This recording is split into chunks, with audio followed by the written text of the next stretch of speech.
प्रिय मित्रों, भाइयों बहनों और प्यारे बच्चों, मैं आर के सिंह आप सभी का आपके YouTube चैनल शिक्षा सेवा सेतु पर हार्दिक स्वागत करता हूं।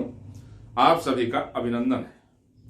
आज मैं विश्व की कुछ विशेष ख्याति और दर्जा प्राप्त आरंभिक नगरी सभ्यताओं की चर्चा के क्रम में सबसे पहले सर्वाधिक पुरानी नगरी सभ्यता का दर्जा प्राप्त मेसोपोटामिया की सभ्यता, जिसे सुमेर की सभ्यता भी कहते हैं, उस पर चर्चा करूंगा। और इस कड़ी में मैं आपको वर्तमान विश्व के मानचित्र की ओर ले जाना चाहूंगा। आप देख सकते हैं कि ये नीले रंग की स्याही से यह जो सीमांकित किया गया है भूखंड, इसे आधुनिक इराक के नाम से जानते हैं। इराक के उत्तर में आप देख सकते हैं ये टर्की, जिसको तुर्की बोलते हैं, वो राष्ट्र स्थित है। और ये आर्मीनिया, यहां जो आर्मीनिया है, इस आर्मीनिया की यह जो भूमि है, यह उच्च भूमि के नाम से जानी जाती है। और यहां पर एक झील है जिसे हैजर झील कहते हैं, और यहां कुछ ग्लेशियर है। यहां से दो नदियां निकलती हैं दक्षिण की ओर। एक ये टिग्रिस नदी आप देख सकते हैं, ये काले रंग की स्याही से मैंने दिखाया है। और दूसरी यूफरात नदी आप देख सकते हैं। और ये दोनों नदियां यहां मिलकर के एक संयुक्त धारा का रूप लेती हैं। और यहां पर फारस की खाड़ी में इनका मुहाना स्थित होता है, और यहां पर हल्का सा डेल्टा का क्षेत्र भी बनता है। प्राचीन यूनानियों द्वारा इन दो नदियों के बीच स्थित भूभाग को, यानी टिग्रिस और यूफरात नदियों के बीच स्थित इस भूभाग को ही मेसोपोटामिया के नाम से जाना जाता था। यानी मेसोपोटामिया का जो क्षेत्र है आप देख सकते हैं, यहां से तुर्की के इस पूर्वी हिस्से से शुरू होकर और सीरिया का कुछ हिस्सा इसमें सम्मिलित है, और अधिकांश जो हिस्सा है वो इराक का सम्मिलित है। यानी यहां से लेकर यहां तक इन दो नदियों के बीच स्थित भूभाग को मेसोपोटामिया कहा जाता है। और ये यहां पर इस भाग को दक्षिणी इराक, और यहां से जहां पर ये दोनों नदियां एक दूसरे के बिल्कुल नजदीक स्थित हैं, और यहां के बाद जब ये दो नदियां मिलती हैं जहां पर इनका संगम होता है, यहां से लेकर यहां तक के भाग को, और ये उपजाऊ जो क्षेत्र यहां, ये पूरे दक्षिणी इराक को ही हम सुमेर के नाम से या दक्षिणी मेसोपोटामिया के नाम से जानते हैं। यह क्षेत्र इन दो नदियों के बीच स्थित होने के कारण बहुत ही उपजाऊ क्षेत्र है, क्योंकि इस उपजाऊ मैदानी भूभाग की जो रचना हुई है वह लाखों हजारों बरस की प्रक्रिया में इन दोनों नदियों द्वारा बाढ़ की प्रक्रिया के दौरान जो जलोढ़ उपजाऊ मिट्टी होती है उसको वर्ष दर वर्ष पाटा गया है, और तब जाकर के यह उपजाऊ मैदान तैयार हुआ। तो इस उर्वर और उपजाऊ मैदान की ओर कुछ जनजाति किस्म के लोग जो एक खास किस्म की भाषा बोलते थे, जिसे सुमेरियन भाषा के नाम से जाना जाता है। और यह भी माना जाता है कि पश्चिमी ईरान में जो जारगोस पर्वतमाला है, उस पर्वतमाला के क्षेत्र से ही ये जनजातियां निकलकर इस जो है दोआब क्षेत्र में आई। आज से लगभग 7000 वर्ष पूर्व, अर्थात 5000 वर्ष ईसा पूर्व की ये घटना है, जब इस इराक के पश्चिमी क्षेत्र से में स्थित ये जातियां निकल करके इन दोनों नदियों के दोआब क्षेत्र, जिसे दक्षिणी मेसोपोटामिया कहा जाता है, यहां पर आए। और इन्होंने लगभग 1000 वर्षों के अथक परिश्रम और प्रयास से ये जगह जगह इस दोआब क्षेत्र में समूह के रूप में बस गए, और वहां पर कुशलता के साथ, तकनीकी के साथ ये कृषि का कार्य करने लगे। और 1000 वर्षों के उन्नत ढंग से कृषि किए जाने का परिणाम यह हुआ कि लगभग 4000 वर्ष ईसा पूर्व, लगभग 4000 वर्ष ईसा पूर्व के आसपास कृषि उपज इतनी अधिक मात्रा में उसकी प्राप्ति होने लगी कि उपज का एक बहुत बड़ा भाग संपूर्ण जन समूह के वर्ष भर की मांग की तुलना में भी बच जाता था। तो कृषि उपज का अधिकांश भाग बच जाने से जो स्थिति उत्पन्न हुई, उससे इस जनजाति समूह के लोगों ने अन्य व्यवसायों को अपनाना शुरू किया और 100-200 वर्षों की प्रक्रिया में इन्होंने कृषि और विभिन्न व्यवसायों के मिले जुले तंत्र में ऐसा परिश्रम और प्रयास किया कि ये आर्थिक रूप से मजबूत होने लगे। और जब ये आर्थिक रूप से मजबूत होने लगे तो यहां पर आप देख सकते हैं दक्षिणी इराक यानी दक्षिणी जो मेसोपोटामिया है, यहां से आरंभ करके यहां से तमाम टेम्पल टाउन्स कह सकते हैं आप, यहां पर इन्होंने बना लिए टेम्पल टाउन्स। ये दोनों नदियों के बीच स्थित भाग में इस दक्षिणी मेसोपोटामिया के, ये दक्षिणी मेसोपोटामिया के बिल्कुल दक्षिण में, यानी कह सकते हैं कि इन दोनों नदियों के मिश्रित धारा का जो मुहाना है यहां पर, इस मुहाने के थोड़ा ऊपर जो है उर नाम का एक टेम्पल सिटी स्थापित किया गया। और उर के अलावा उरुक, लगस, उमा, निपर आदि जो है आरंभिक टेम्पल सिटी विकसित किए गए।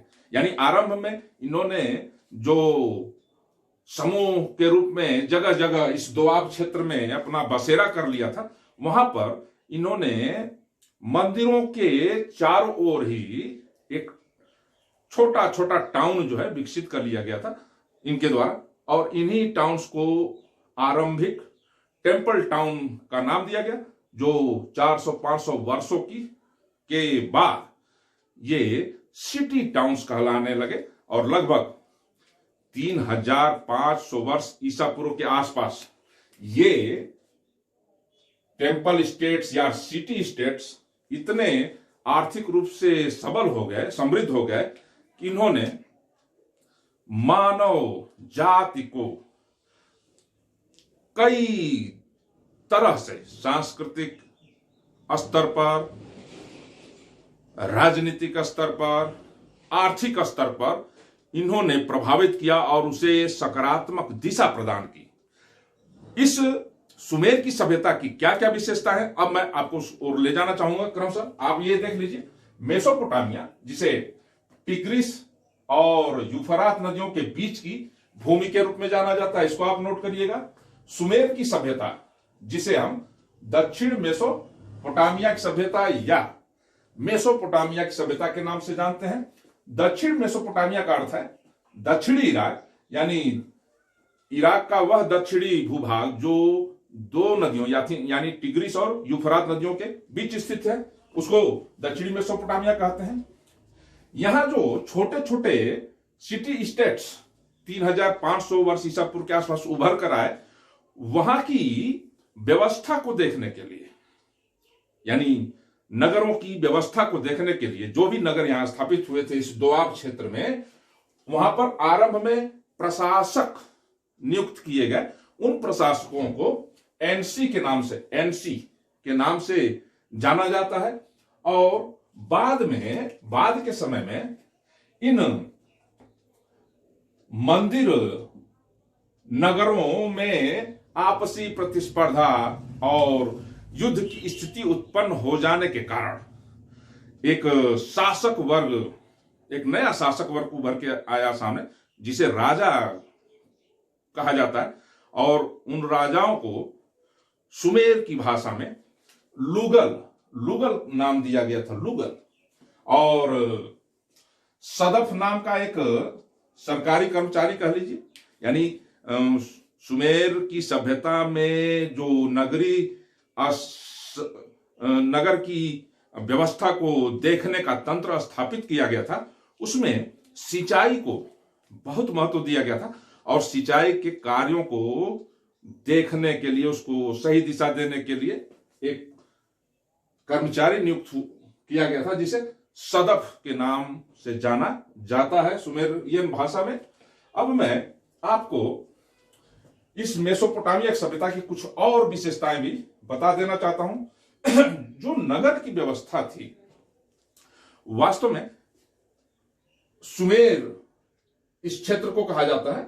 सुमेर क्षेत्र में जो नगरों की व्यवस्था थी भिन्न भिन्न स्थानों पर, वह चारों ओर से पत्थर की दीवारों से उसकी सुरक्षा के दृष्टि से बाड़बंदी किया गया था और सभी नगरों के केंद्र में अनिवार्य रूप से एक स्थानीय देवता का मंदिर स्थापित किया गया था जो उत्खनन में प्राप्त हुआ है। साथ ही नगर क्षेत्रों की बाउंड्री के बाहर इन दोनों नदियों से भूमि को काटकर निकाली गई नहरों, मुख्य नहरों से उपनहरों का एक जाल बिछाया गया था और ये नहरें एक दूसरे को समकोण पर काटती थी। यानी कहने का मतलब है सभी नगर क्षेत्र या सभी नगर राज्य नहरों की सिंचाई की व्यवस्था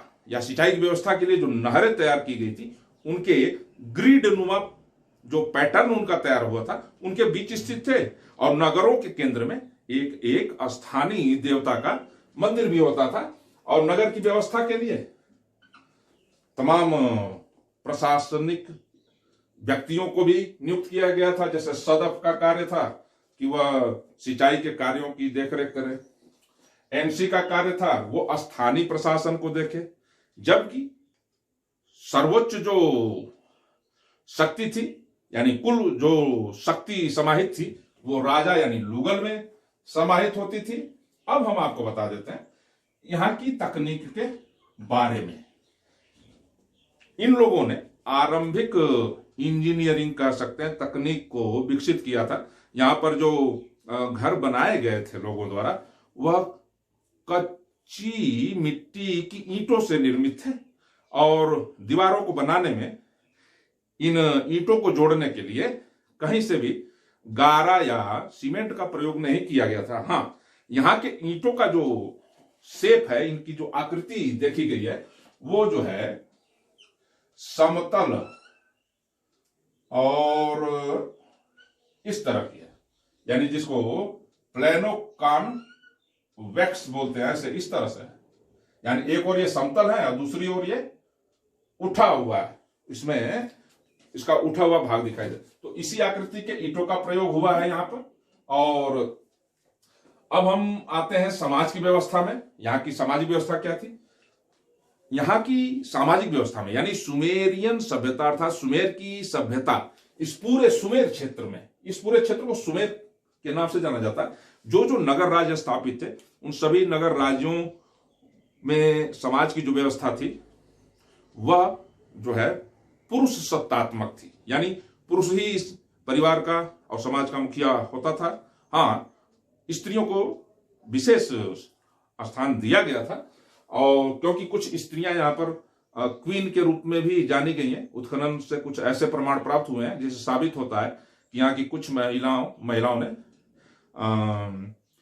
को रानी का दर्जा प्राप्त था। और यहाँ की तकनीकी कुशलता का एक और जो प्रमाण है वो ये है कि यहाँ सुमेर के लोगों ने ही, सुमेरियन सभ्यता के लोगों ने ही सर्वप्रथम विश्व को लेखन कला की पहली लिपि यानी स्क्रिप्ट प्रदान की थी।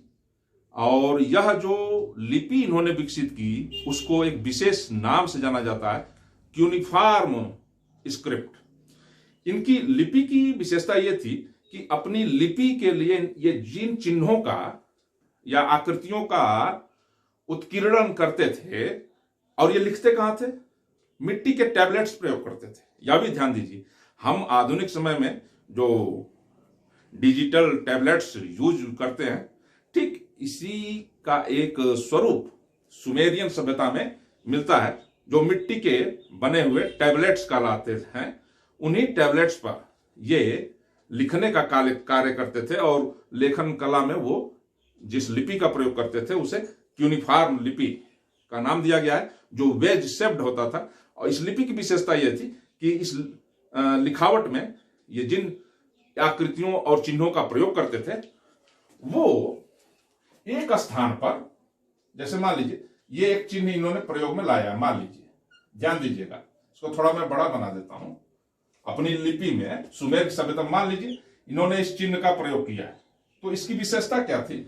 ये जो इसका सेंटर है ऊपर से, ये इंड्स की ओर, यानी जहां पर दो छोर या किनारे जिस बिंदु पर या जिस पॉइंट पर मिलते हैं उस दिशा में ये टैपर्ड है, यानी ऐसे टैपर्ड, ऐसे आप देख सकते हैं इसको, ऐसे टैपर्ड, यानी क्रमशः इनकी मोटाई क्या होती गई है, यहां ये अधिक मोटे हैं सेंटर में, और सेंटर से जब आप यहां आएंगे अंत बिंदु की ओर, इन पॉइंट्स की ओर, तो इनकी मोटाई क्या होती गई है, कम होती गई, टैपर्ड।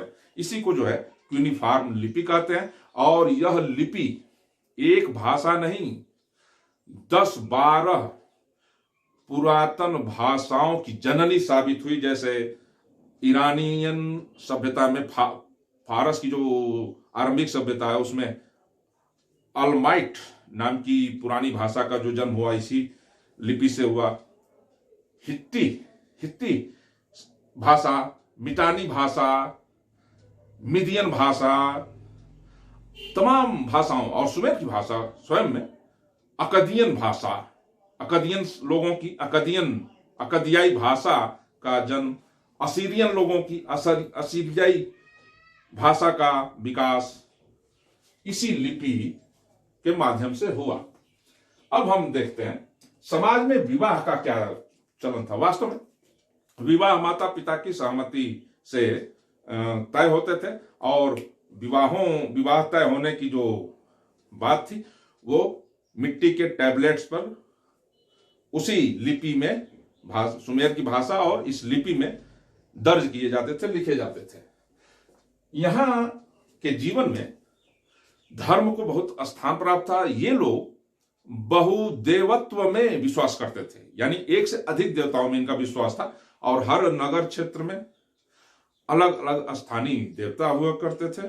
जैसे मैं कुछ देवताओं का नाम बता दूं, एन जो कि सर्वाधिक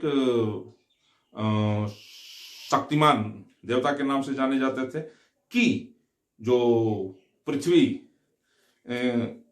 पृथ्वी की देवी, और एंकी जो कि संपन्नता और समृद्धि के देवता के रूप में जाने जाते थे, एंकी। और एनलिल जो है तूफान, चक्रवात और वर्षा के देवता के रूप में जाने जाते थे। और उत्तु जो है सूर्य देवता का प्रतीक या नाम था, और तमाम जो है देवता थे। इसमें एक स्त्री देवता है जिसको हम इलनाना कह सकते हैं। इलनाना जो खूबसूरती और सुंदरता की देवी के नाम से जानी जाती थी।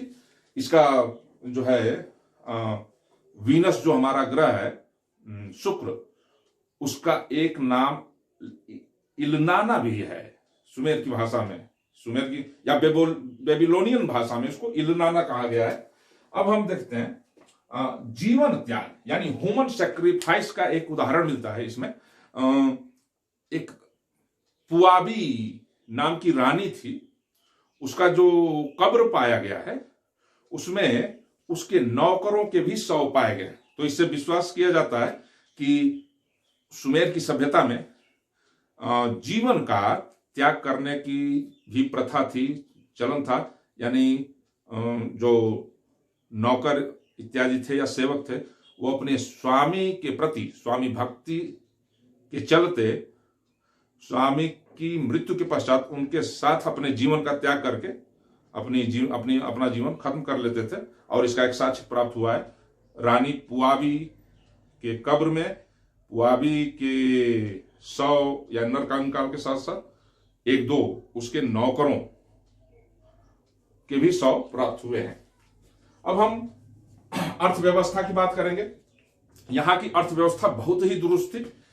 सभी नगर राज्यों में कुछ ऐसे कर्मचारी और प्रशासक तैयार किए गए थे जो जनता से या लोगों से टैक्स यानी कर प्राप्त करते थे पूरे नगर की व्यवस्था को संचालित करने के लिए। और इसकी अर्थव्यवस्था का जो फलता फूलता आधार था वह था व्यापार।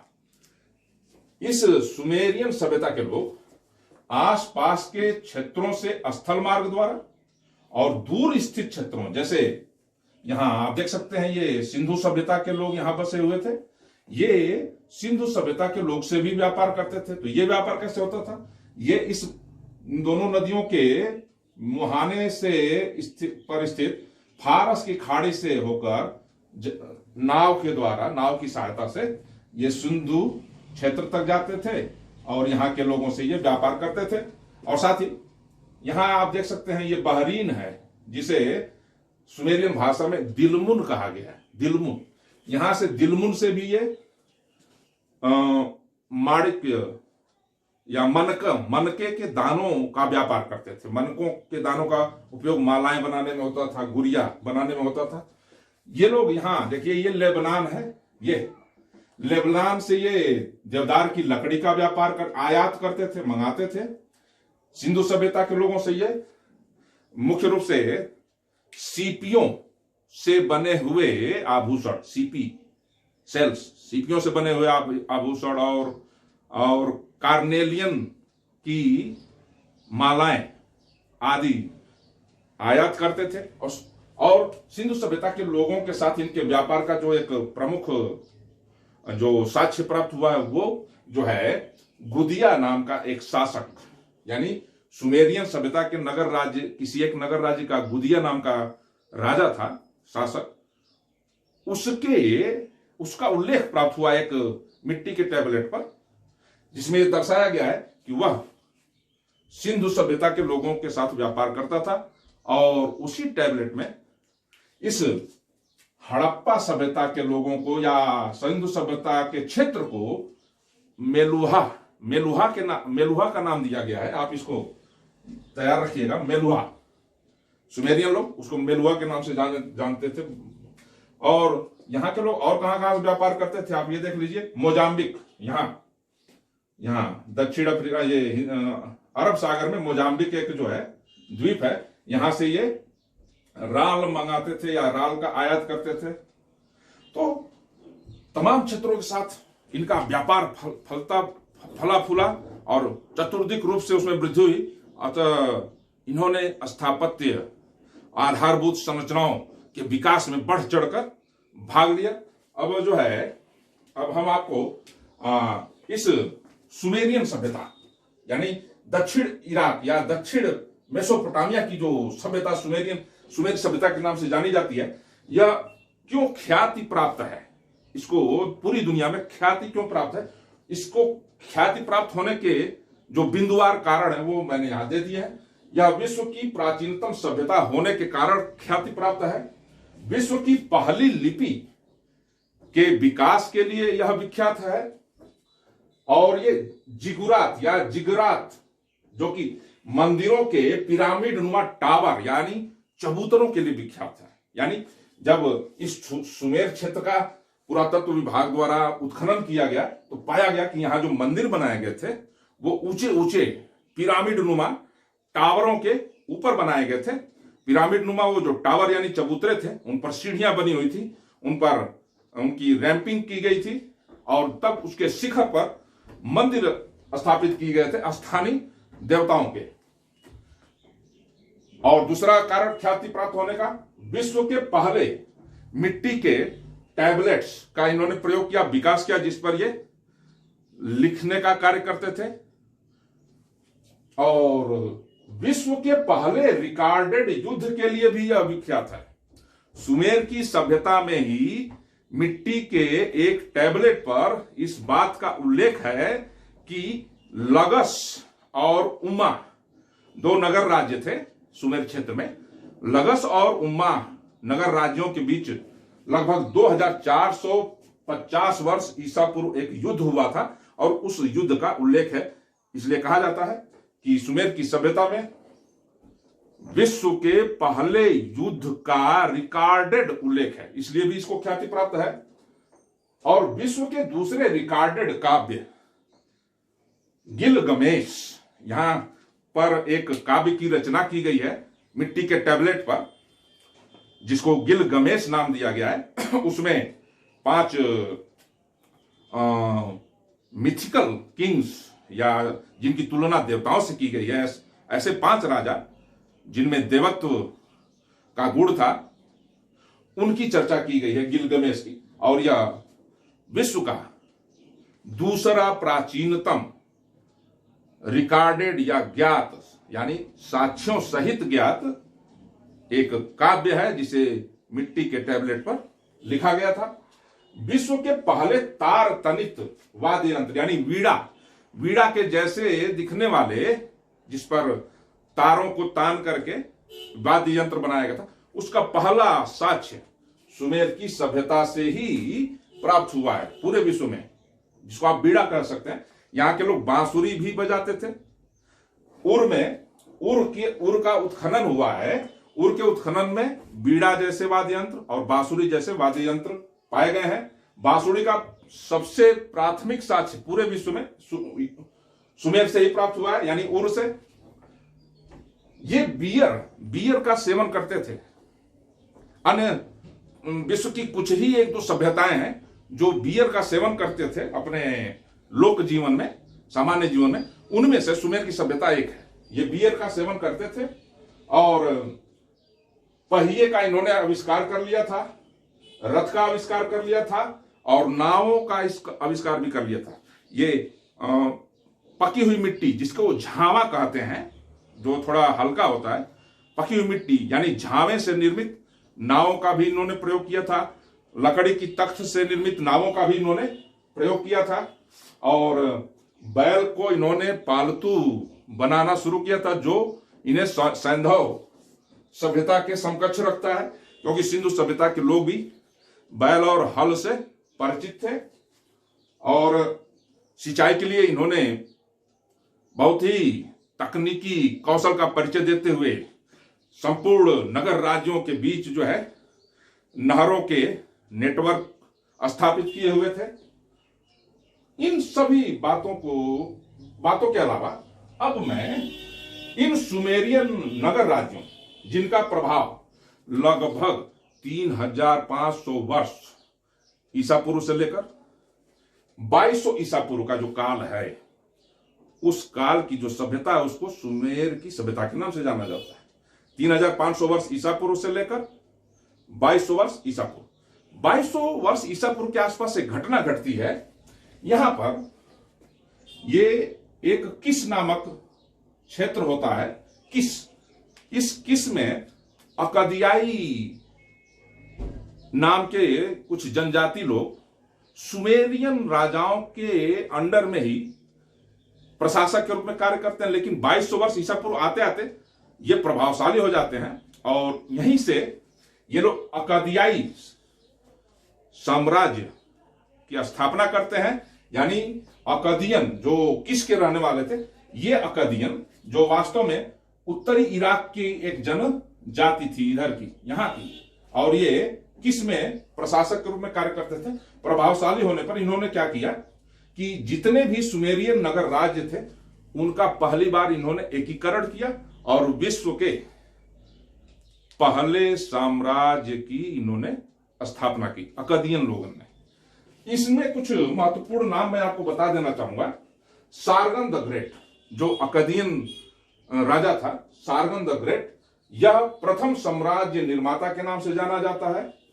सारगन की एक पुत्री थी, सारगन की अकदियन शासक सारगन की पुत्री एनिदुना, इसको विश्व की पहली आथर या रचयिता के नाम से जाना जाता है। इसे विश्व की पहली रचयिता, प्रामाणिक रचयिता माना जाता है, क्योंकि इसने मिट्टी के टैबलेट्स पर, क्ले टैबलेट्स पर कुछ कविताएं लिखी थी अपने देवी देवताओं की, और उन कविताओं को लिखने के बाद इसने अपने नाम का वहां हस्ताक्षर किया हुआ है नीचे।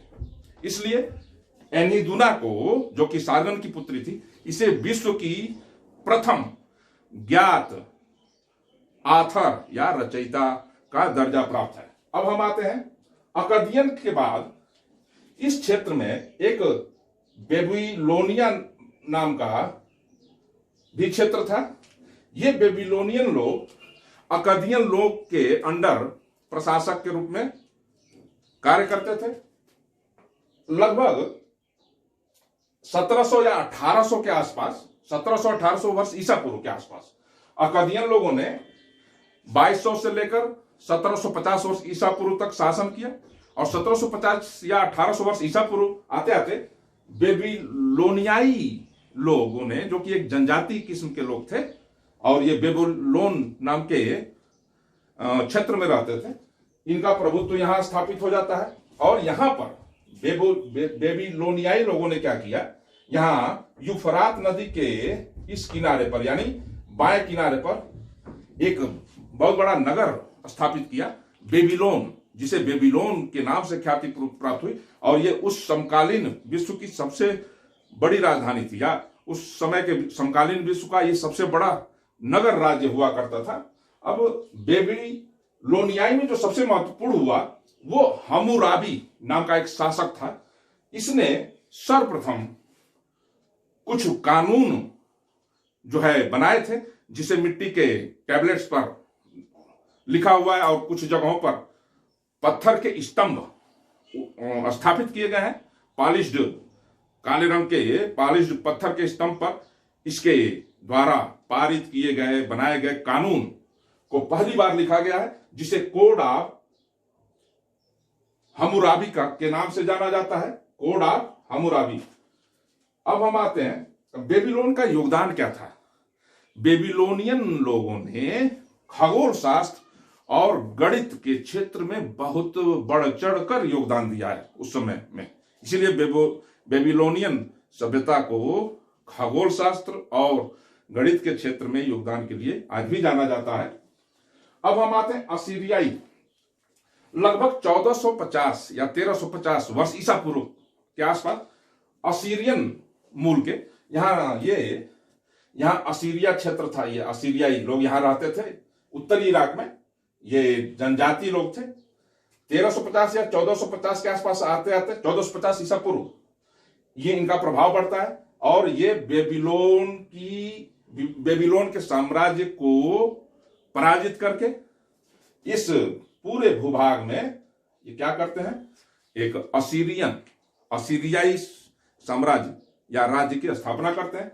असीरियाई लोग कुछ तकनीकी रूप से बहुत ही दक्ष थे।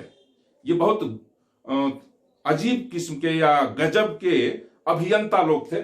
इन्होंने इनमें जो एक महत्वपूर्ण शासक हुआ है अशुरनाशिरबाल द्वितीय, जो जिसकी राजधानी निमरूद थी। निमरूद में इसने विश्व का पहला चिड़ियाघर स्थापित किया है। ध्यान दीजिएगा, विश्व का पहला चिड़ियाघर अशुरनाशिरबाल द्वितीय द्वारा अपनी राजधानी निमरूद में विश्व का सबसे पहला चिड़ियाघर स्थापित किया गया।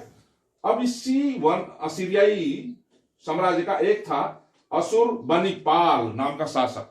अशुरबनिपाल वह असीरियाई शासक था जिसने विश्व की प्रथम ज्ञात लाइब्रेरी अर्थात पुस्तकालय को निनवे में स्थापित किया था। निनवे, और इस लाइब्रेरी में इसने लाखों मिट्टी के टैबलेट, जिस पर तमाम सुमेरियन सभ्यता से लेकर असीरियाई राजाओं के शासन काल की बातें, और साथ ही सुमेरियन सभ्यता का जो प्रथम काव्य गिलगमेश होता है, जिस टैबलेट पर लिखा गया था, उस टैबलेट को भी उस पुस्तकालय में या लाइब्रेरी में सुरक्षित रखा था। और ये असीरियाई लोग गजब के इंजीनियर थे। ये अच्छे बहुत बड़े बड़े भवन, बगीचे बनाने और नदियों का रुख यानी उनकी दिशा मोड़ देने में ये बहुत ही दक्ष थे। नदियों की दिशा मोड़ देने की कला का प्रयोग, दक्षता का प्रयोग इन्होंने अन्य राज्यों को नदी के प्रवाह को बाधित करके और अचानक नदी जल को अचानक वेग के साथ छोड़ करके उन राज्यों को हराने में भी अपनी इस कुशलता